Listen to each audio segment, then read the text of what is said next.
The following compilation features unsettling and spine-chilling tales sourced from Reddit's horror communities. Reader discretion is strongly advised. These narratives may contain graphic descriptions, psychological distress, and themes that could unsettle sensitive individuals. Proceed with caution, as immersion into these eerie stories may provoke fear, unease, and sleep disturbances. Enter this realm of Reddit's creepy horror stories at your own risk, as the line between reality and the macabre may blur within these chilling narratives.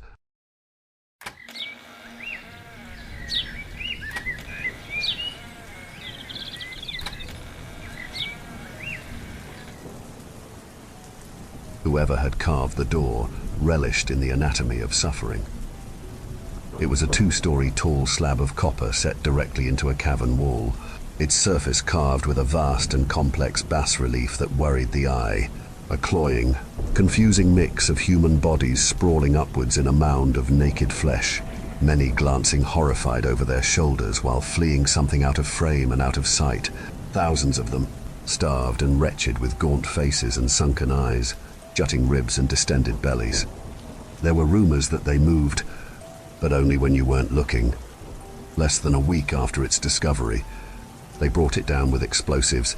We didn't really know what we'd found at that point, although I'm sure a few of us, particularly the religious, had their suspicions. The door was wrong. All wrong. It just shouldn't have been there. Natural caverns don't go that deep in Britain. Not 1,000 meters. As scientists, we should have been excited, but we all agreed the door was repulsive. Staring at it too long induced a powerful urge to flee, an ancestral memory, maybe. The same way our bodies know to avoid things that crawl and slither, things that rot and buzz and stink of death and decay.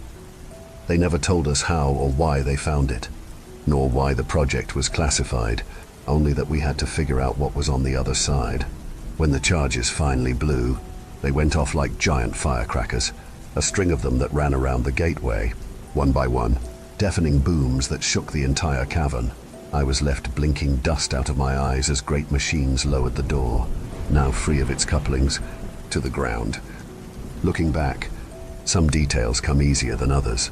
The air that wafted out was hot and dry, and I was not surprised. That seemed intuitively correct, whether I'd admitted it to myself or not. The fact was, I'd been thinking of the door as a gateway to hell pretty much since I'd first laid eyes on it. And my mental image of hell was oddly medieval. I expected great big stone walls, something reminiscent of an ancient castle, rattling chains, the wailing of the damned, the stench of sulfur, God, even little red devils with horns and pointy tails. But I hadn't expected shelves and books. That was the first real thing we saw. Shelves lining the walls that had been dug directly into the same rock as the cavern, shelves that rose far above our lights, so that when we looked up, there was only darkness and dust, but no limits to the endless row and row of shelving.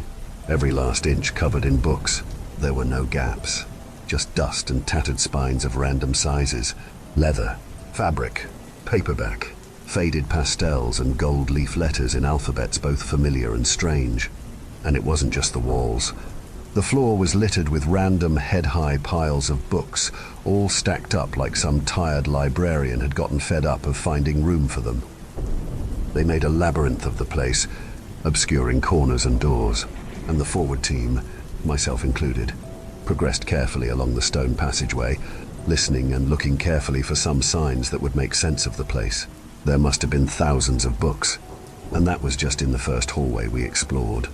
Whenever we took one out, we found paper so thin it was nearly translucent, and often inked with strange shapes and letters I couldn't recognize.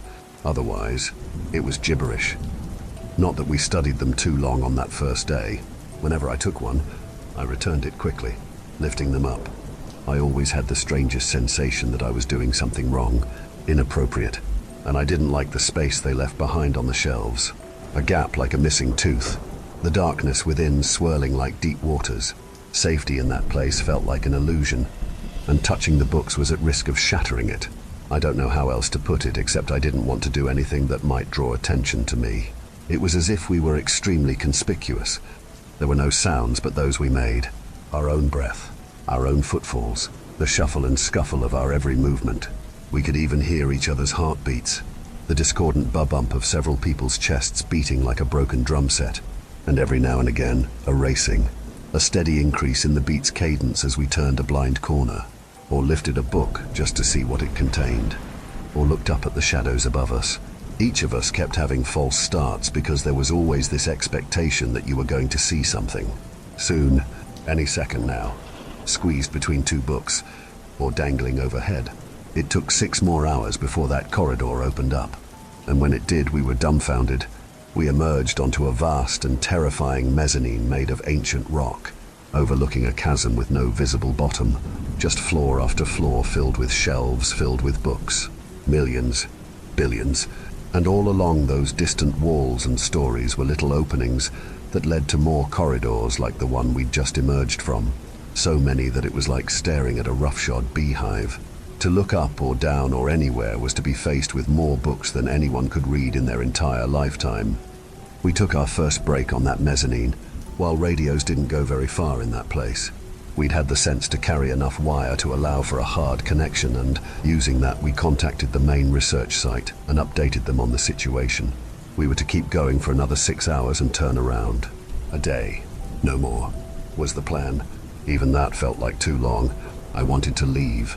I wanted to confirm that somewhere was a doorway that would lead back to reality, because ever since I'd entered that place, it felt like I'd entered a nightmare, a place where reality was plastic. I told myself it was simply the scale of it all, the weirdness, but it was more than that. The very air down there felt thin. There were 6 of us, 3 scientists and 3 soldiers. The soldiers responded to the situation with silence and an alertness that bordered on paranoia, constantly scanning the dark with their rifle-mounted lights, flicking the beam from one high-up shelf to another, fidgeting, exchanging dark looks. In a way, I was thankful, but it put me on edge too, and I couldn't relax at all for the first half of our little break. I guess it was natural that the scientists got talking. This was partly to fill the quiet, but also partly to try and convince ourselves we were excited about the implications of this find, whatever those may be. Rewriting history, archaeology on a new level, that kind of thing. It didn't take long before we convinced ourselves to take a closer look at those books. I'll admit it didn't come easy, but we did a pretty good job of convincing ourselves that we weren't really afraid. We started slowly, taking one book down, opening and then quickly replacing it. But then with false bravery, we took more and more came down until each of us was Saturday, cross-legged with several books stacked up on either side, waiting to be read.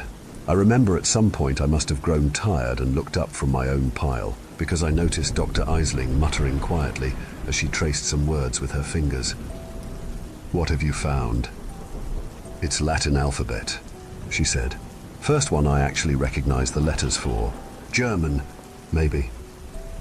None of us were linguists, so we were simply doing our best. But upon hearing B mention German, one of the soldiers came over and looked at the open page. "Germanic, but not German," he said. "You speak it." He nodded. "My father is German, and I don't know what that is. But it isn't German. Is any of it familiar?" Bay asked while handing the book to him. After a brief nod from his Lte Michael, he took it and began flicking through the pages. "I think this is the word for death. A sort of rough misspelling, maybe. This one is, I guess it's a bit like wanting, desiring. I don't know. Not all of the words seem like they're in the right context either. So they're in a variety of languages and alphabets, but as of yet nothing we can make sense of. What about you? Any luck?" B asked me, and I looked down at the book currently open in my hands. Some kind of Cyrillic, maybe. I shrugged. I'm no linguist. We definitely need Dr. Sellers on the next expedition. I'm sure he could offer some insight. What about you, Dr. Rosenstein? The third scientist in our group, a little bald man, had been sitting quietly the entire time we spoke, frowning at one of several books that lay open before him. I assumed he was just curious. "Like B and I." "Grant," I said, trying to get his attention. "Hey, Grant, have you found anything?" His silence unnerved me. He wasn't just captivated. Sweat was prickling his forehead, and veins bulged along his temple. He had gone pale. and his eyes were wide and his lips cracked and dry. The soldiers, picking up on the same strange signals I had, stood a little more upright. "Dr. Rosenstein," one of them asked nervously. "Doctor, can you hear us?" The nearest soldier reached out and placed a hand on Grant's shoulder, and the little man looked up at us like he hadn't even realized we existed until that moment. At first I thought he was relieved, the way he stared at each of us with a dumb grin on his face, but I soon realized something wasn't quite right. "Oh," he said with an anxious laugh. "Oh, right, of course." His eyes darted between us. "Of course. Sorry, I didn't mean to alarm you." "Right," I said. "Well, we were just talking about the books. B thinks hers might be in a kind of German or Germanic language." He nodded like this made perfect sense. "Yes, I imagined so," he replied while looking around the shelves that towered over us. "Lots of languages, I'd say. And then, without really missing a beat, he added, their sins." The group fell into silence as each of us tried to make sense of what he'd just said. In the meantime, he stood up and stretched, like it was the most natural thing in the world. "What are you on about?" I said once it became clear he wasn't going to elaborate. "It's fairly obvious where we are," he said while leaning forward and eyeing us darkly. "And these books are a list of all our sins, one for each of us, so there will be books in German, both contemporary and historic German, like the one you found, Dr. Eisling, but there'll also be books in Russian and French and Arabic and Chinese, not just contemporary tongues either, ancient Egyptian, Phoenician, Babylonian, Aramaic, Latin, and of course, lost languages, ones that we never found but existed anyway. All of them, all the transgressions of the world are right here, recorded in the sinner's original tongue." By now, the soldiers had stepped a little closer, and Bay and I were sharing deeply worried looks. Grant seemed to be in the middle of a breakdown, speaking frantically and anxiously, convinced of his own meaning while not really saying anything of sense. "Grant, I think we need to go, but the real fun is that I think you'll find books in languages that don't exist yet," he blurted. "This isn't just a record of sins in the past, but all of them, every last one, even the ones we haven't committed yet. Grant, I'm going to have one of the men go back with you, if that's okay. I think you might not." "These are mine," he said while gesturing to the book in his hand. "All of them," he laughed. "Not just the things I did. Petty transgressions all recorded with names and places and even little diagrams. But there are even sins I only ever thought. Things I wanted to do. And," he added while giggling hysterically, "sins I've yet to commit." He flicked through the pages at random and giggled manically at something only he could see. "Although there aren't many," he cackled as he turned to the final page, tears welling in his eyes. "Just one, actually. The last one. The last sin I'll ever commit." "Grant," I said, "I think you..." Before any of us could react, he dropped the book and took a running leap over the nearest ledge. "This is the way we came." "Right." B stood at the threshold of a corridor, her light tracking a wire that snaked into the darkness. "That's the cable we carried in here with us," one of the soldiers said. "But," the young man looked over to his LT Michler, who had a compass in hand and didn't look happy. "It's not the direction we came," the older man said. "We came south, so we need to head north. That would be this doorway." He nodded at a second corridor embedded in the rock wall. "This has to be the way," B said. "I trust this cable a hell of a lot more than I do a compass. Anything could be interfering with that thing. Besides, we know the cable leads to HQ because it's still working. We spoke to them only a few minutes ago via this wire. It has to lead out of here." "That makes sense," I added, but I marked the way we left with a piece of chalk. "And that mark is over here." I pointed to a third doorway. "Fuck," Michler muttered. "Regardless, I vote wire," B said. "I trust it the most. It's a physical connection." "I guess I vote wire too," Michler added. "Me too. But what do we do if we're wrong?" I asked. "What does that even mean? Did something move the wire? Or the door?" We all went silent for a few moments as we contemplated this. When nobody offered up an answer, I eventually grabbed my backpack and hauled it up. "I guess we don't have much of a choice either way," I said. "Do you think there's really a book in here for everyone?" B asked, and it was the first any of us had spoken in a few hours. So far we had all been walking, fixated on the gloom ahead and behind us, watching carefully for some sign that our fevered imaginations were right to suspect something lurking in the dark. "Grant seemed to think so," I said. "Then what are the odds he picked his own book out? I mean, if he's right, there are, what, 100 billion books or so?" "More," I replied, "if he's right about the library containing future sins as well as past." "Pretty slim odds then," she added. "What are you thinking?" "If he did find it here, I don't think it was a coincidence," she said. Up ahead, one of the soldiers came to a sudden stop, fist raised. He muttered something to the others who knelt and lifted their rifles, aiming at the dark. "What is it?" I asked. "Don't you hear it?" Michael called back. All of us stopped and listened carefully, straining to pick out some meaningful sound from the white noise of blood rushing through our ears and the thumping of our own hearts. Sure enough, it was there, a gentle rustling. Without speaking, all of us moved as quietly as we could along the corridor until we came to the source of the strange noise. A door one that hadn't been there on our way in left ever so slightly ajar. Rifle raised, one of the soldiers used his barrel to nudge it open a little farther. "Oh shit," he said, his voice loud enough to send echoes down the hall. The sound came as a shock, and Michael pulled him back, ready to admonish, when we all saw what had been waiting on the other side. Another corridor, only this one had shelves lined not with books, but severed heads, desiccated, pale, and gaunt, row after row, all sitting neatly next to one another, evenly spaced, their skin paper white in the harsh glare of our lights, and all of them with cloudy eyes. And they were speaking sotto voce, little whispers. They muttered in a discord of wet lips. No breath, no lungs, only the action of rubbery jaws to sound out syllables and consonants that were lost in the rustling cacophony. The sound was horrific, wet and dry and deeply unsettling. It worked its way under my skin until I felt the strangest urge to lash out at the heads.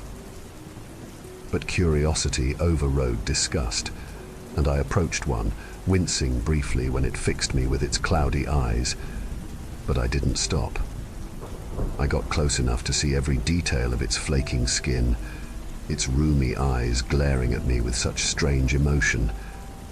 For my own sanity, I reached out and picked it up, noting with disgust how the stump of its neck left mottled brown fluid on the shelf behind. I guess I just wanted to know if it was fake, that its skin was cold and its brow furrowed with anger at my touch. And as soon as it was in the air, every other head stopped their muttering and fixed me with such foul expressions, I quickly put it back down again, relieved when the murmuring resumed. Still, its eyes did not leave me. "What the fuck?" B whispered. "What is this?" Michael asked as he scanned the upper shelves with his torch.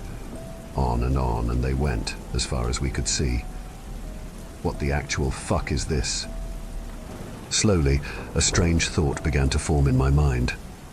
"Blink, if you can understand me," I said, while kneeling down to look at the head I'd picked up. Everyone else in the group suddenly stopped what they were doing and turned to see the result of my little experiment. "Blink.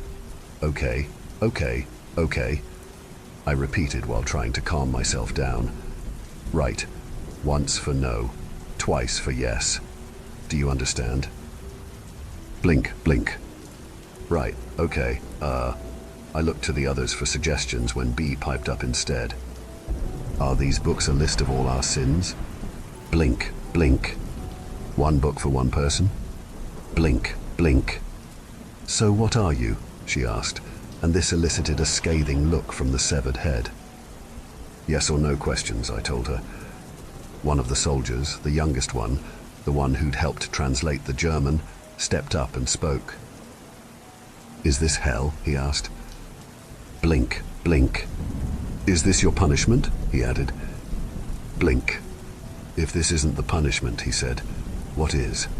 All the heads stopped their muttering and began to emit the strangest noise, their faces twisting upwards and warping into grotesque parodies of joy, while their mouths moved up and down in a peculiar sort of rhythm. When I realized what they were doing, I felt a terrible sensation of cold dread creeping down my entire body. They were laughing at us. There was no door. The wire slipped through a tiny hole at the base of a wall that blocked off the corridor. All of us were stunned into silence for minutes, until at last, Michael shook himself free from the shock and issued an order. "Davies, get HQ on the line." One of the soldiers knelt down and began to remove the communication set from his backpack. Within a few seconds it was set up and he was speaking into the handset. "HQ, can you read me? Over." I can read you." "Well, I guess the wire still leads to HQ," I said. "Try checking the wall for seams," Michael told me. "See if it moves. Hidden hinges or something. I don't know." Then, turning back to the soldier with the handset, "Tell them we've encountered an obstacle and we want them to send another team in to get us. Oh, and tell them to bring explosives." "If this thing opens," I said, while running my hand along the edges. "I can't see how. It's pretty solid." Unlike every other wall we'd seen so far, this one was made of red bricks, but that didn't mean it was somehow mobile either. It seemed as sturdy as any brick wall I'd come across. "Well, it came from somewhere," B cried while trying to peer through the hole the wire disappeared through. "Damn it, I can't see anything." "HQ," the soldier said. "We're going to need some assistance. There is an obstacle. Over." "Roger that. What's the obstacle?" A wall," he replied. "Tell the next team to bring explosives. Over." "A wall?" "Just send the team ASAP," the soldier cried. "Our way out is blocked. Over." "Well, I can confirm we are en route to your position. Just one question," HQ replied. "What's that?" "Over," the young man replied. "Why do you keep saying over?" Suddenly, the voice changed. It began to titter and giggle, at first quietly, but then louder and louder, like a mean kid laughing at a prank. The cruelty in its high-pitched voice made my skin crawl, and I was about to snatch the handset myself and begin demanding answers when there was the strangest sound. A heavy grinding, like stone turning against stone. Before I could even ask what it was, B fell backwards from where she crouched and quickly leaped up into a standing position and ran off into the dark like a maniac. The effect on the group was chilling, and I stared back at the wall, desperately trying to understand what I'd seen. "Williams, go get her!" he barked at one of the soldiers before turning to me and crying, "What the fuck is her problem?" I don't know," I stammered. "Christ," Michael hissed, before snatching the handset off the confused young soldier. "Listen," he growled into it. "I don't know who you really are, but you need to get someone in charge, right?" That sound again, loud and heavy. The grinding of heavy rocks being moved, and tiny stones came raining down in a cloud of dust. Something up there had disturbed them, and we all stood in silence as they plinked off our helmets. "Is it just me?" Michael said while looking towards the wall. "Or is it somehow closer?" "Hard to say," I replied. "I don't..." The wall moved, a sudden and terrifying lurch forwards, one that startled us all and made me trip over my own feet. Terrified, I scrambled backwards from it as fast as I could, while the handset continued to radiate that malicious laughter. "I think we need to go," I said in as calm a voice as I could manage. The wall moved again, and this time it did not stop. The young soldier with the handset did not react fast enough. It came forward so quickly that it had him within seconds and knocked him to the floor with a heavy thump. And then it rolled over him, and it was... Well, if you're anything like me, as a child, you might have wondered what happened to someone who got caught in an escalator. At the very top. I'm sure you know what I mean. Light was poor, so I still don't really understand what happened. Only that there was a lot of blood, and while it was quick, It was not quick enough, because when the wall was about halfway up his spine, I could still see the pain registering in his eyes. And that was the last impression I had before Michaela grabbed me by the collar and practically threw me back the way we came. And then we ran. Running, plodding, one foot after another. I don't know how long it went on for, but it was as if time seemed to stretch on in the way that only pain and tedium can induce.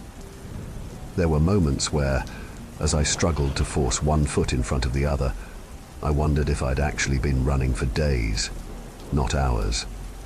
There was no real way to mark the passage of time, only monotony. Books went by in a blur.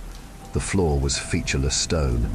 The rhythmic sound of my feet lost all meaning, and behind me, the wall, ever advancing with the horrible sound of grinding rocks, promising pain and nothing else. The only thing I could actually focus on was the exhaustion, and that was self-defeating. More than a few times I wondered if I should just give up. And to this day, I still have nightmares where I am being chased down that corridor. It wasn't a quick pace, but it was quick enough, and there were no other routes except forward, and therein lay the torture of it. Behind me was death moving at a brisk jog, and ahead of me was nothing, just darkness broken by the erratic motion of a torch. And the entire time, which I would later realize was a good 2 hours, the only thing I could think was, when am I going to lose this fight? When am I going to collapse? Or give up? Imagine my relief when, up ahead, I heard a familiar voice cry out, "What is your problem, lady?" And then I saw them. The young man held Bee by her shoulders while she tried to drag him through an open door. That was when I remembered the little corridor with the severed heads. Not exactly the kind of salvation I was hoping for, but it'd have to do. Together, Michael and I grabbed both of them and threw us all through the opening. Seconds later, far too close for comfort, the entire corridor we'd been running through went pitch black. The wall overtook our positions, and we were left panting and exhausted on the floor, where thousands of severed heads looked at us in annoyance. When we looked back the way we came, we saw that nothing but pulsating flesh, a wall of it, hot and sticky and threaded with sickly blue veins. I don't know what that wall was, but something about the meat behind the stone made me think of hungry coral. "It was a fucking trap," Michaela hissed as he inspected the horrible mass. "I don't know how, but we were led down the wrong path. It swapped the cables, or something. I don't know, but we were lured down there like rats." "Where's Davies?" the other soldier asked. "He's gone," Michaela said. "What?" The older man gestured to the wall of meat behind us. "Whatever the fuck that thing has got him. It looked like a wall, but it could move, and it just steamrolled him. Thanks for the warning, by the way," he growled at Bee, but she showed no sign of understanding him. Instead, she was sat on the floor and shaking, clearly in a state of shock.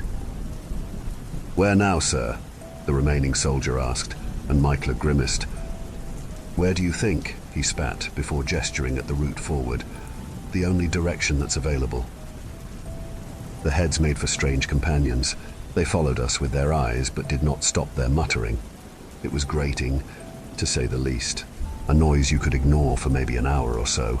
But pretty soon, the papery rustle of their ancient lips was the only thing you could focus on, no matter how hard you tried to push it out of your head. At least navigation was simple. Forward. Only the one way to go. We walked for about 6 hours before we took our first break. The corridor was wide, but we stayed away from the heads and slept in a row, head to feet, while 2 of us stayed on watch, 6 hours each. I decided to stay up along with Michaela as Bay and the other soldier tried to rest. Bee had barely come out of shock during the journey, speaking a little towards the very end. She told us, in a broken way, what she'd seen while kneeling by the wall. "Teeth," she said, "and a face, although she wouldn't, or couldn't, elaborate on those 2 statements. I was left with the sense that she had seen something that had come damn close to leaving her completely insane. even as it was. I doubted she had a full recovery in her. She almost looked like a different woman, baggy-eyed, thinning hair. Or maybe it was just the conditions down there. Maikla didn't look great either, and I had to assume I looked pretty rough too, especially after that run. It had exhausted me, broken me. Not just the physical exertion, but the nightmare of it.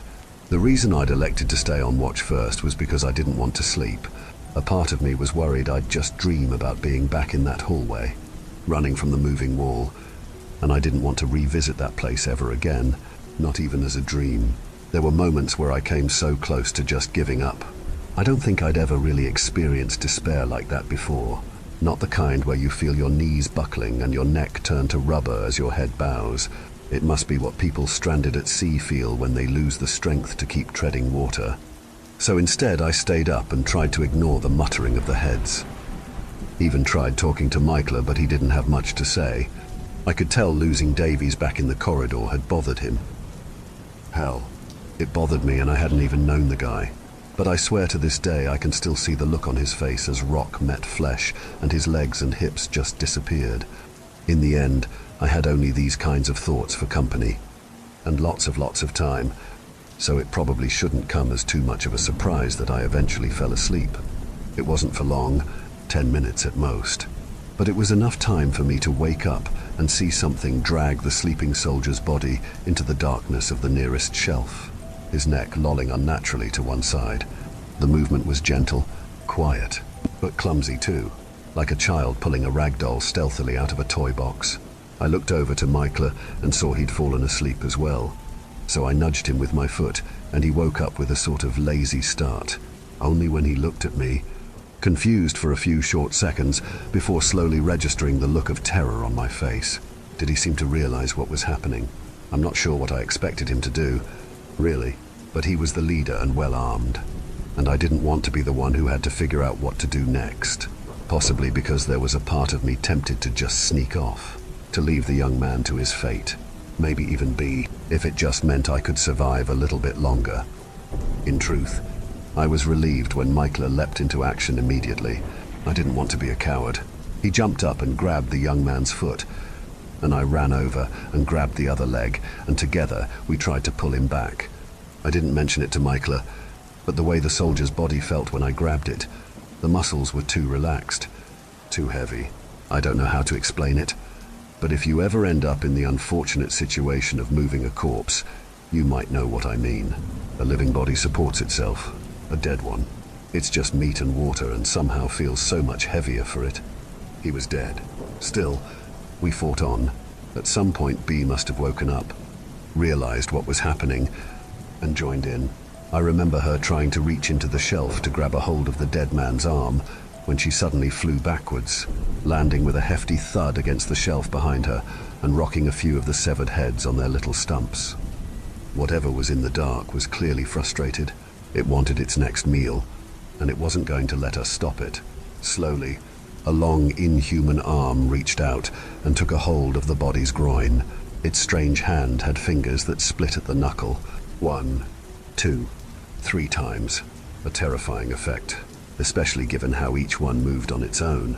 A dinner plate monster of a hand attached to a lithe and muscular forearm devoid of hair. The second I saw it reach out in my general direction, I let go of the leg and fell backwards. Maikla continued struggling for a while, even taking out a pistol and firing a few shots into the dark. But in doing so, he left only hand to cling onto his comrade's corpse and lost his grip, with almost no effort. The body disappeared into shadow, and we were suddenly down to 3.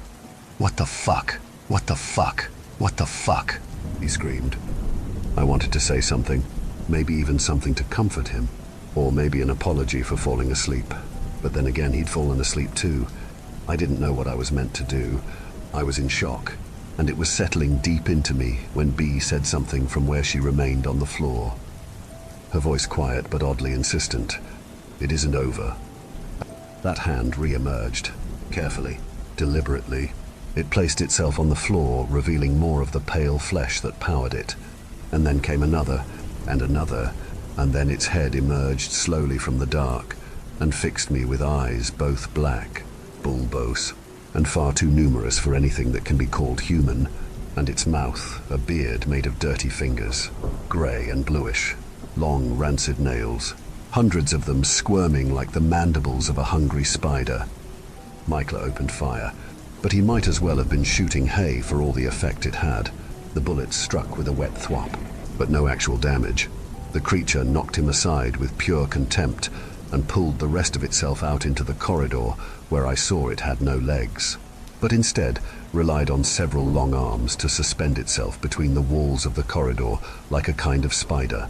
One of these arms reached out and grabbed Bea, and by the time she started screaming, it was already too late. Blood trickled from her ears, and there was a sound like a branch snapping. Her entire body went limp, and the monster dropped her where she fell to the ground, her grotesque, misshapen face glaring at me with accusatory eyes.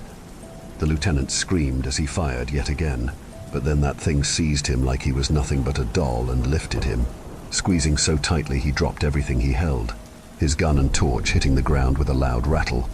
"Help me," he screamed while reaching out for me to grab him. Jesus Christ. Shoot the fucking thing. I ran forward, crouching down in the hope of avoiding its many arms. Already, Michael was being squeezed so tight that blood spurted from his mouth, and I could tell that the monster was having fun, reveling in his torment. I reached out to pick the gun up from the floor as Michael let out yet another desperate, wet cry for help. But for some reason, my hand stopped mere inches away. I hesitated. Michael's blood was dripping down. I could hear the crunching of his ribs.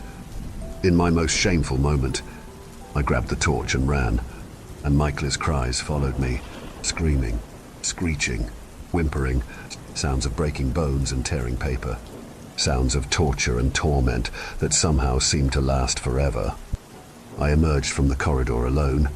It took me a few seconds of stumbling on my failing legs to realize that the monster had given up on the pursuit, and then a few seconds more for me to recognize I was back on the mezzanine, terrified and exhausted, and contemplating if it was worth trying to escape, if it meant having to spend another second alive in that place. I fell to the floor and began to sob. Maybe, I thought, it was time to take a dive off that ledge just like Grant had. What on earth are you doing here? I whipped around to see an old man in robes staring at me like an impolite intruder. Without meaning to, I began to laugh. My sanity, it was fair to say, was on its final legs. "Ooh," he said while leaning aside to get a look down the long corridor behind. "Now why did you go down there?" I wanted to answer, but couldn't quite bring myself to do anything except laugh and gasp for air. "I think you really ought to go home," he said like a teacher admonishing a child. "This place is hell," I cried while rocking back and forth on my knees. "Yes," he nodded. "Yes, good for you. This is a small part of hell, one that has a slight overlap with Earth, if I remember. I'm assuming that's how you got down here. The door. What happened to your friends, anyway?" he added. I looked back the way I came and pointed. "Oh," he sighed. "You know, I left your books out specifically so you'd find them and figure it out. And I know that bald fellow worked it out. So once you knew this place was hell, why did you waste another second sticking around?" I shrugged, not quite sure what I was meant to say to that kind of thing. "We got waylaid," I gasped, misled. "Fair enough," he replied. "Probably should have done more to make sure you got home safely.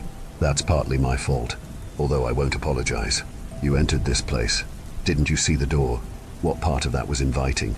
You have to take some of the blame." I wanted to mount a defense, but I didn't really have one. When it became clear the only thing I could do was sob and mutter, the old man's body language softened and he reached a hand out. "Come on, I'll take you back." "What about the demons?" I asked. The old man frowned. "Those weren't demons," he snapped. "This place is defunct. Mortal souls were meant to demonstrate repentance by wandering the near eternal halls in search of their book. Only when they found it were they allowed to move on. Whole thing didn't quite work out. 86 quadrillion books. Takes a tad too long for the average person to find theirs. So this entire wing was abandoned, and now there are only sinners left behind." "That thing was never human," I cried while pointing at the corridor I'd emerged from. "Nobody's soul looks human," he said, like it was the most obvious thing in the world, least of all the sort of person who gets sent to hell. This isn't a place for people who eat meat on a Friday or covet their neighbor's ox. It's for the cruel and the malicious, cowards and opportunists. A lot of people in this place have souls that have more in common with anglerfish and trapdoor spiders than their fellow man. And it's not a condition that gets better after several thousand years either. The soul changes, twists, and so do their physical forms. "And what about you?" I said as I reached up and took his hand. "Why do you look so normal?" "Oh," he said as he helped me up, "that's because I built this place." And the last thing I can remember as he gripped me by the shoulder was the sudden and painful sensation of heat. We woke up in our respective quarters. All 6 of us. I still don't fully understand the mechanics. I tried asking the others how they made it back, but they weren't in a state to answer questions. B was catatonic, screaming and clutching her head in the hospital, like she still remembered the way that thing crushed her skull like a grapefruit. The soldier who fell to the wall was left paraplegic, even though medical tests couldn't identify a single reason why. Psychological, they said. The other soldier, the one who'd been dragged into the shelves, was comatose. I don't know if he recovered, but he was alive, and Grant was left in a permanent psychotic state, compelled to write on any surface he could over and over again, sin after sin, desperately trying to rewrite the very book that had driven him to madness in the first place. Michael tried very hard to kill me. He had clear memories of being left to die in the dark. I'm glad they caught him before he managed to wring the life out of me with his bare hands. I never found out what happened to him after several men managed to pry his hands from around my throat. Despite everything, I hope he managed some kind of recovery. The door disappeared, thankfully with no one on the other side. I know they were planning future expeditions. It is for the best that kind of thing can't happen again. They have no idea what's waiting for them. In a way, I probably could have convinced myself the expedition never happened. Some days, even now, that's what I sincerely hope can happen. There was no physical evidence. Nothing. We appeared in our beds completely naked, save for a note stuck to my chest. And it's this final little touch that stood out to me as stern confirmation of everything I'd experienced. Return to sender. 6 mortals. 5 were damaged in transit. Bodies were repaired to the best of my ability. But I never was any good at that kind of thing. Minds are another matter entirely. Could not help myself in one case. Left fellow mortal to die in the dark. Didn't seem very sporting. Don't let anyone say I lack a sense of humor. Otherwise, no harm, no foul. Best wishes. Me. My heart sank when I heard them read it to me. It confirmed my deepest worries.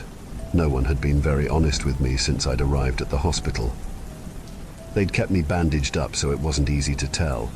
But after I heard that note, I finally found the courage to reach up and remove the thick wads of fabric. Then with shaking fingers, I finally touched my eyes. Or rather, the empty sockets where they used to be.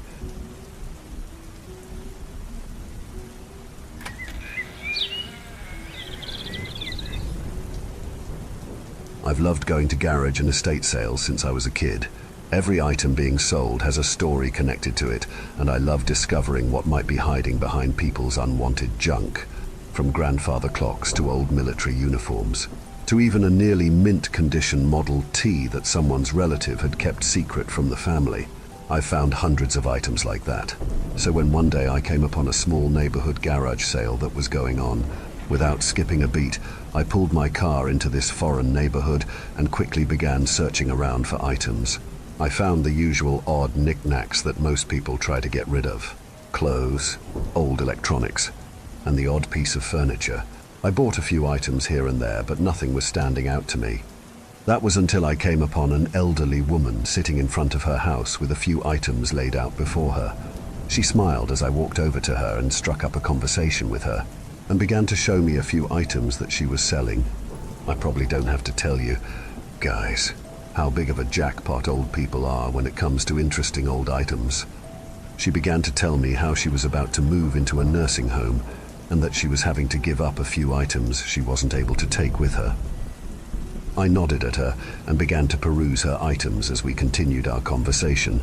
She had plenty of interesting items from her family's history, but one item especially caught my eye. A weathered old journal that was tightly tied up with a leather strap and with what looked like photos sticking out of it. I picked it up and examined it for a moment. I didn't want to be rude and open it in front of her, so I asked her about the book. She took it from me and did her best to try and look at it through her impressively thick glasses. But it looked just as foreign to her as it was to me. With this leather-wrapped mystery secured, I gave the old woman who was named Margaret my number in case anything came from this journal. And with childlike giddiness, I quickly headed home to examine my find.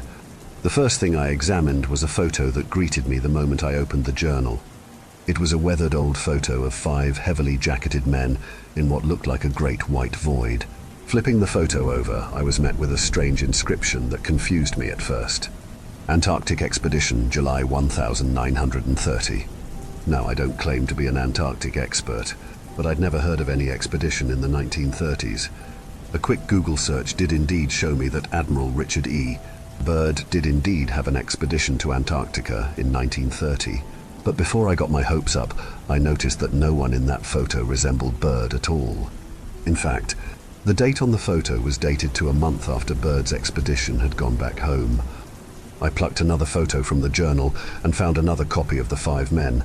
This one was labeled with the names of the men in the photo: Professor Albert Woodring, Niels Bergsvik, Olaf Hustad, Jesse Wallace, and Henry Perkins. With names now attached to these mystery explorers, I started my search for them, but to my annoyance, I found nothing connected to these men. Even the professor's name revealed nothing to me. Thinking that maybe this was all just a hoax or some elaborate setup for some sort of story, I decided to crack open the journal and actually read it. It became apparent that the journal belonged to Henry Perkins and that he was a student at a university, though he neglected to ever name which one he was from. Much of the early journal is a setup toward the expedition to the Antarctic. Apparently, 3 Americans, including the professor and Henry, would be accompanied by 2 Norwegians who were hired to ensure that the group didn't get themselves killed in the sub-zero temperatures of Antarctica. They were taking a small team to get them to Antarctica and set up a base camp. From there, the 5 men would travel over the transantarctic mountains and out onto the great vast emptiness of Antarctica. One early entry in the journal did draw my attention. However, March 17th, 1930, I spoke with Professor Woodring today about the finances regarding this expedition. This amount of equipment is sure to be costing both him and the university a small fortune. Not only is a team of sled dogs to accompany us and provisions to be supplied for up to 3 years on the continent, but even a radio and wireless telegraph machine is to be brought for the purpose of this expedition. I would venture to guess that this would rival even Admiral Byrd's expedition, but the professor has kept tight-lipped about where all this money is coming from. He spoke only vaguely of a French nobleman who is paying for most, if not all, of our expenditures. Perkins seemed as skeptical as I was upon reading this. These things were expensive as hell during the time, especially during the Great Depression, which even Perkins calls attention to in several entries. What was most alarming was the fact of how secret the professor was being about the expedition. He hadn't even brought this up with anyone but the men who were to join him on this expedition. In all, by the time the boat set off for Antarctica, only 30 men had been chosen for the journey. This was all starting to feel like the beginning of a movie, and my doubts were starting to grow. But I was enthralled by Perkins' writing. Despite the strange and dubious circumstances surrounding this strange expedition, he was thrilled to be a part of it. His pages are filled with how happy he is to be away from university and out to mark his name into history. The boat was named SS Firefly and arrived off the coast of Antarctica after a smooth month of sailing. Perkins' excitement was evident in his writing. June 27th, 1930. At long last, we've arrived at our destination. The great vast white land is before us, and I've never been more excited. I'm about to walk where only a few brave men have walked before. The men are all giddy with excitement, and I'm along with them. Though Professor Woodring seems slightly muted in his excitement, but I suppose a Great War veteran would be hard to impress. With the group arriving at the continent, they began the task of unloading the Firefly and beginning to create their base camp near the base of Mampt. Erebus, which they named Atlas Camp. I thought that was a little funny. The titan that holds up the world. The rest of June and most of July was spent with the group of men continuing to build up the base camp of Atlas. All the while they began to deal with heavy windstorms and blizzard-like conditions. Perkins, though, seemed undaunted by it all, and had even struck up a friendship with one of the Norwegian Niles. The two of them bonding over their shared passion for art. The two of them even exchanged sketches of each other, which I found tucked away in one of the pages of the journal. Soon the base camp was at last completed, and the men hunkered down waiting for the Antarctic winter to pass them by. I was surprised to find out from both this book and a quick Google to confirm that winter in Antarctica lasts from March to October. Perkins included several photos of the team living at the base camp and enjoying their company while they waited out the winter. From Perkins' journal, it appeared that morale stayed high throughout the winter. They made sure the sled dogs were taken care of, and Perkins and the other student Jesse Wallace helped Professor Woodring collect various samples and fossils that they had discovered in the construction of Atlas. It all seemed to be going quite well for the men. That was until a strange incident occurred, just as winter was giving way to summer. I'll let Perkins describe it for you. September 27th, 1930. The most peculiar incident has occurred that has left many of us stumped and confused. Last night, while I was up late taking some notes on a trilobite fossil that Jesse had discovered, I heard a loud and sickening crash on the roof of our cabin. The noise was so great that it woke almost everyone instantly. Olaf and Niles were quick to their feet and quickly grabbed their shotguns from the wall near their bed. I had to be on hand to stop anyone from going outside until dawn, for in these sub-zero temperatures and without any natural light, we were liable to become lost in the storm that was at present attacking us. When morning at last came, we all ventured out to see what the noise had been. None of us had gotten much sleep since the anticipation and the mystery had prevented any of us from falling asleep.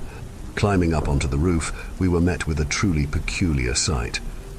A dead emperor penguin was waiting for us, frozen stiff as a board on the roof. Embedded into its skin were several deep claw marks, and even more puzzling was the fact that it looked like the penguin had been dropped from a great distance onto our roof, almost like it had been in mid-flight before suddenly dropping dead on top of our cabin. Professor Woodring was just as puzzled as we were. He had no explanation for it, and we came up with several possible theories, though none of them were very convincing. Perhaps a great wind had picked up the injured penguin and dropped it on top of us, or perhaps some great condor had been blown off course and had dropped its meal in an attempt to escape the biting cold of the continent.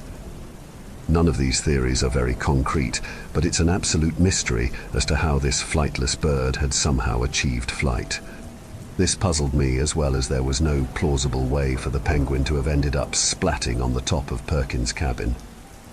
Unfortunately, Perkins didn't include a photo of the penguin, so I had to take his word of the incident. However, the penguin incident was quickly forgotten once October dawned, and at long last, summer arrived on the continent, and our 5 heroes got ready to go out and explore what lay over the mountains. October 4th, 1930. At long last we set off from Atlas. With a cheer and wishes of good luck, we left on foot and skies with plenty of food and camping materials. The plan is to get over the mountains and build a temporary camp. Once the camp is built, one of us university students and a Norwegian will be sent back to gather more supplies and hopefully more men to further build up a base camp across the mountains. Supplies will be sparse, so it is hoped that we can complete our mission before the start of next winter. God willing, everything will go well. I am hopeful and full of excitement. Our journey into the unknown begins at last. Their journey got off to a well enough start. However, hauling that many supplies over mountains proved to be harder than they were expecting it to be, and they barely managed to cover 3 miles a day over the mountain ranges. Several times they nearly lost a sled to the steep mountain edges. Perkins remained optimistic, but even he was starting to question whether doing this had been a good idea when they had sled dogs available. But he comforted himself in thinking that they wouldn't have had a much better time going over the mountains. It took most of the month, but close to the end of October, in joyful excitement, Perkins declared, October 28th, 1930, at long last, we are past the mountains. I must confess that at times I felt like turning back and giving up this journey as lost, but as I lowered my goggles and face shield and looked out upon the great snow desert, it felt as if it had all been worth it. Once we were some miles away from the mountains, we began to set up our first semi-permanent camp. We haven't bothered to name this one yet, as we don't plan on staying too long. This camp would act as a sort of supply dump for our return trip, and for anyone who decided to go looking for us in case we went missing out here. I am overjoyed to be a part of this expedition, and even Professor Woodring has been smiling at long last. I believe that we are in good hands out here. They stayed at this temporary camp until the 1st of November, before continuing their trek out into the Great White Desert. As opposed to their slow going over the mountains, they picked up speeds over the vast emptiness of Antarctica. One day they recorded going over 15 miles before making camp. Up till this point, I had been so preoccupied with the enjoyment of this reading that I had failed to ask myself what the point of this expedition was. They obviously weren't heading for the South Pole, as they had gone east from Mount Erebus over the mountain ranges and into an area near Victoria Land. So what was the point of this trip? Perkins seemed confused as well, when at last, in a surprising turn of events, Professor Woodring decided to make camp in the middle of nowhere, some 200 or so miles from their first camp past the mountain ranges. November 17th, 1930, Professor Woodring has triumphantly proclaimed our base to be named Kronos. I must confess that I was shocked when he ordered us to begin setting up our permanent base here, seemingly in the middle of this vast waste without any indication as to why. As Olaf and I were pitching our tent, the Norwegian asked me what the point of this expedition even was. And to my surprise, I, myself, had no idea. I told him some vague answers about samples and fossils, before quickly changing to subject to his family. Later, once our mini tent city was set up, I pulled Jesse aside and asked him if he had any clue as to the origin of our expedition. And to my surprise and shock, he had been wondering if I knew the reason for it. That night, we entered Professor Woodring's tent and asked to be given the information to the meaning of this expedition. He looked at us for a moment or two before producing a letter from his trunk and handing it to us. It was a letter from the French nobleman who had financed such an expensive expedition, one Henri Leblanc, Count Vermandois. The letter instructed Professor Woodring to lead this expedition to Antarctica in search of signs of living creatures this deep into the interior. We both stared at him in absolute disbelief. There's no way that anything could survive here in the interior of Antarctica, with these horrific temperatures and lack of a food source. Professor Woodring understands this and is with us in believing it. But who is he to turn down a stupid Frenchman's money to finance a dream expedition? I'm left conflicted. It is true that without this nobleman's money, we wouldn't now be here. But does he truly expect us to find anything out here? Perkins doesn't write for the next few days, which is surprising to me, as up to that point, he had been consistently writing at least little updates for the days in which nothing happens. But for a solid week, he says nothing at all. But a week later, his entry begins with the most ominous sentence I've ever read. November 24th. 1930. There's something out there. Perkins' handwriting in this passage is notably much worse than it normally is. It started 6 days ago, after we had just confronted Professor Woodring about the nature of this expedition. We were perplexed to find that there was a newly dug ditch in the snow. We were confused as none of us had dug it, and it appeared as though something had emerged from under it. Grabbing shovels, we began to dig it out, and we were shocked to discover several large objects buried in the snow. We picked a few of them up and examined them. They appeared to be large, almost fossilized eggs. We believed that they may be dinosaur eggs of some kind, and thought for a moment that perhaps that crazy Frenchman had been correct. Our moment of happiness was very short-lived. That night, while we were celebrating our discovery, a sudden blizzard descended upon us. We were all confined to our heated tents to wait out the storm. It must have been close to midnight when, through the howling wind, I thought I heard someone screaming. I thought at first it was the wind, but in between gusts of wind I for sure heard blood-curdling screams. Acting quickly, I threw on my jackets and mittens and grabbed my kerosene lamp from its post. Running outside in the whipping blizzard, I struggled to see even a few inches from my face. Stumbling around in the darkness, I stumbled upon Olaf's tent, and to my horror discovered it ripped to shreds, and there, shivering uncontrollably and bleeding to death, was Olaf, a look of absolute terror on his face. I quickly grabbed him and started screaming to the other members. They all quickly exited their tents and stared in horror at what was lying before them. Olaf looked almost as if he had been mauled, but a bear and his tent, built to withstand blizzard-strength winds, had been knocked over and ripped to shreds. We quickly dragged Olaf into my tent and began warming him up and treating his severe wounds. He began babbling in Norwegian, and Niles did his best to comfort his fellow countrymen. By some miracle, we managed to stop his bleeding and wrap his more serious wounds with gauze and bandages. I was completely taken aback by this. Just a few days ago, the men had been in such high spirits, but now, out of nowhere, something had attacked them, and as I turned the page, I was greeted with photos of the aftermath. Olaf's tent, shredded and destroyed, and almost completely buried in snow, and Olaf himself, bandaged and placed in a sleeping bag to keep him warm and alive in Perkins' tent. Perkins' entry continued. Niles has taken to carrying his shotgun everywhere he goes, and I believe that to be a smart decision.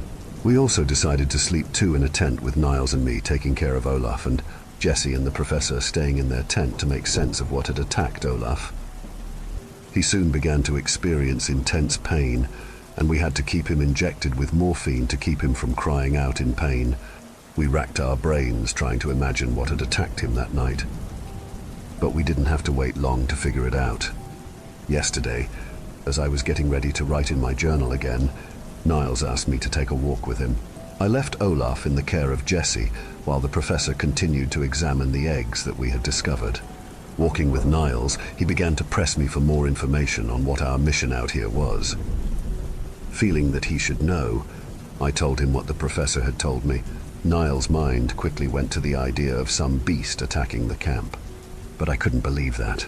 I clung to the belief that nothing could survive this deep into the continent.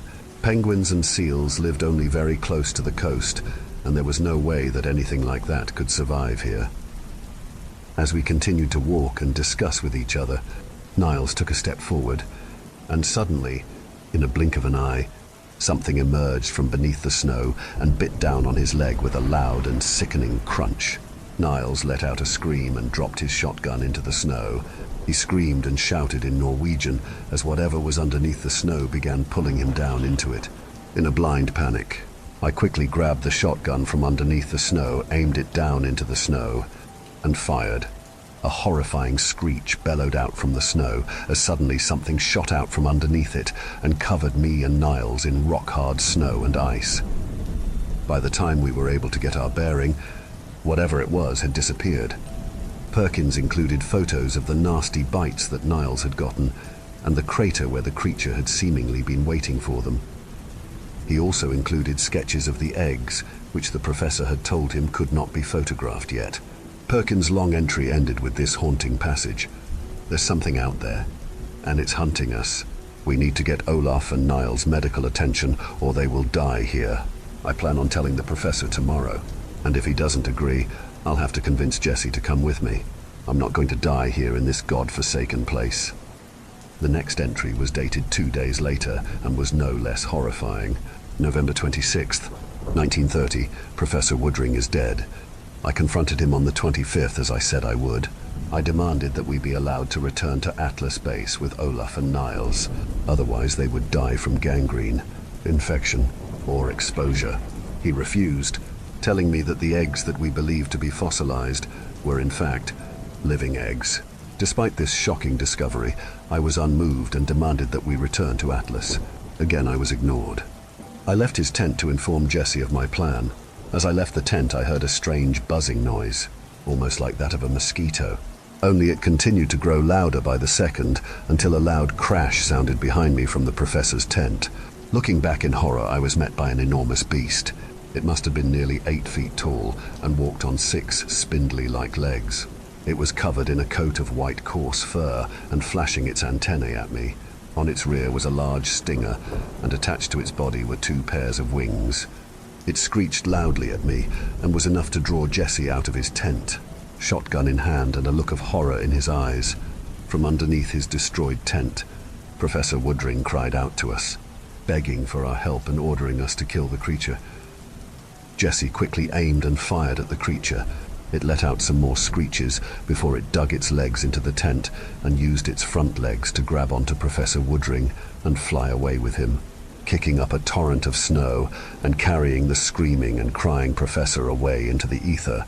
Included in the following pages were sketches that showed what the creature looked like. It appeared to be like a giant furry bug with a scorpion-like stinger on it, and to my disgust, it had an almost human-like face to it, though one that was heavily insectoid nonetheless. Perkins' entry continues. Me and Jesse have decided to load Olaf and Niles onto our sleds and begin the journey back to Atlas. Kronos must be abandoned, and whatever is out there must not be allowed to kill all of us. God willing, we'll be able to make it back safely. Perkins' next few entries are not dated, and they become increasingly hard to read. I've done my best to translate them here, but know that some of I've had to guess as the quality has deteriorated. December, illegible, 1930. The creature attacked us last night. Fought it off with a few shotgun shots. Olaf's conditioning is worsening, fading in and out of consciousness, a struggle to keep him warm. Niles' leg recovered enough to continue walking on foot and help us pull sleds. We believe the creature is following us. December 4th or 5th, 1930, we made the painful decision to abandon Olaf. He has lapsed into unconsciousness, and we believe that the scent of his blood is allowing the creature to track us. We left him behind and used the last of the morphine to further sedate him. I pray that it takes him when he is sleeping. We still have several hundred miles still to go till we reach the mountains. We hope that without Olaf we can make up time. December 7th or 8th, 1930. This morning, a dreadful blizzard attacked us. Jesse suggested we make camp, but Niles and I argued for continuing forward, banking on the fact that perhaps the creature would lose track of us if we continued our march through the blizzard. Jesse wasn't convinced but continued along anyway. By the time the storm at last died down, all of us were showing signs of frostbite, and Niles has begun to develop snow blindness. December, illegible, 1930. The creature hides itself under the snow. As we set up camp to continue on our journey, Jesse was leading the way as we continued to pull the sled, and as he stepped forward, the creature suddenly burst forth from underneath the snow and took a hold of his leg. Acting quickly, Niles raised his shotgun and blasted the creature in the face, sending it scurrying back under the snow. Unfortunately, it took Jesse's foot with it. We bandaged it up as best we could and loaded him onto the sled, but I would be lying if I said I believed that he will make it. The creature almost seems to swim through the snow like some sort of snow nymph. This next section had no date, but I believe it to be a few days after this attack.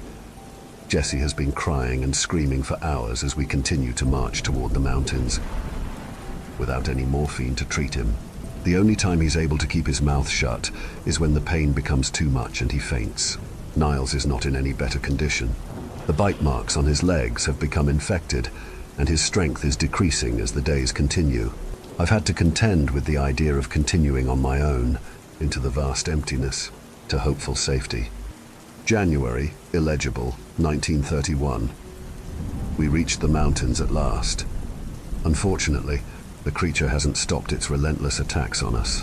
Just last night I had to use the last of the shotgun shells to drive it away. All I'm left with is my ice axe and a revolver that I salvaged from the professor's tent. It has 4 bullets in it, and me and Niles decided to put Jesse out of his misery. I couldn't bring myself to do it, so I had Niles do it. We loaded what little food and gas we had left, and began our trek into the mountains. January 10th, 1931. Niles is dead. He went as far as he could, but at last, the infection caught up with him and his snow blindness as well. I stayed with him through the night in our bivouac as he slowly drifted away. He told me stories of his childhood and his wife, before at last his voice grew faint and he finally ceased to be. His last words were in Norwegian, and unfortunately, I cannot repost them here. We started with 5 and now I am alone. Along with this entry, there was a simple sketch of a grave that Perkins made for Niles out of his skies and equipment. The last few entries are barely coherent and point to the fact that at this point, Henry Perkins was at his breaking point. At this point, he'd probably reached his breaking point long ago, but it was finally catching up with him. His next few entries are not dated and are nearly impossible to read. But what few passages I could read I'll relay here.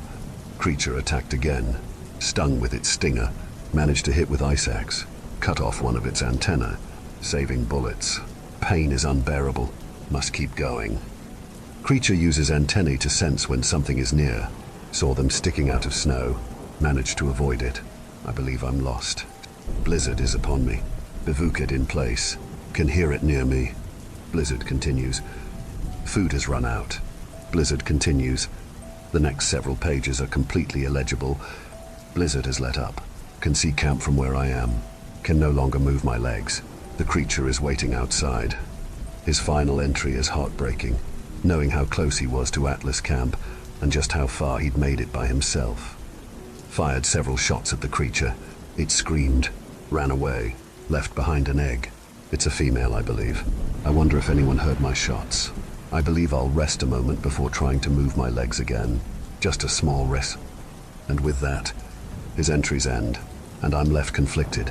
I still have trouble finding this all believable. How did this journal end up in an old lady's garage sale if it sounded like Henry Perkins passed away just within sight of Atlas Base? I contacted Margaret and told her about the contents of the journal. To my surprise and horror, she suddenly remembered something. Her great-grandfather had told her once of how he'd been a part of an Antarctic expedition. She invited me back to her house to examine a few of his items that she still possessed. True to her word, she produced several photos of him from the expedition. It appeared that he had been one of the men to help build and maintain Atlas Base, while Perkins and the others went on their ill-fated journey. The two of us figured that after Perkins had fired those shots, her great-grandfather and a few men went to see where it had happened and came upon Perkins' body. He then took the journal and returned to the States. So there's no doubt about the validity of this story. To my surprise, while searching for any other connections to this story, I was put into contact with one Jackson LeBlanc, a descendant of Henri LeBlanc, who had financed the expedition, and he's made it known how excited he is to buy this journal off of me, for whatever price I deem fit. I plan on meeting him in person tomorrow, and I'm sure he'll be more than excited to see that his ancestor had indeed been right. Something was living in the Antarctic.